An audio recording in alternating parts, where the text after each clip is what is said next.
మనం చాలాసార్లు మనుషులం కాబట్టి అనేకమైన కష్టాల ద్వారా, అనేకమైన ఇరుకులు, ఇబ్బందుల ద్వారా, లేకపోతే అవసరాల ద్వారా ముందుకు వెళుతూ ఉంటాం.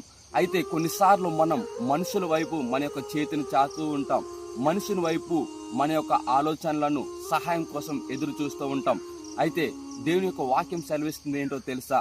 కీర్తనలు 121:1 కొండల తట్టు నా కన్నులెత్తుచున్నాను, నాకు సహాయము ఎక్కడి నుండి వచ్చును. ప్రియ బిడ్డలారా, మనం కొన్నిసార్లు దేవుని కంటే మనుషుల వైపు మాత్రమే సహాయం కోసం చూస్తూ ఉంటాం. అందుకే దేవుని యొక్క వాక్యం అంటుంది, యెహోవాను ఆశ్రయించు నరుడు ధన్యుడు. అనేక సార్లు మనుషుల వైపు చూస్తున్నావేమో, కానీ నీకు సహాయం కలిగేది ఎక్కడి నుంచి తెలుసా? కేవలం దేవుని వలన మాత్రమే. కాబట్టి ఈ రోజు నుంచి నువ్వు మనుషుల యొక్క సహాయం కోసం ముందుగా ఎదురు చూసే దానికన్నా దేవుణ్ణి ముందుగా ఆశ్రయించినట్లయితే, ఆయన వైపు ఆధారపడినట్లయితే దేవుడు నీకు తప్పకుండా సహాయం చేయనై ఉన్నాడు. ఆమేన్.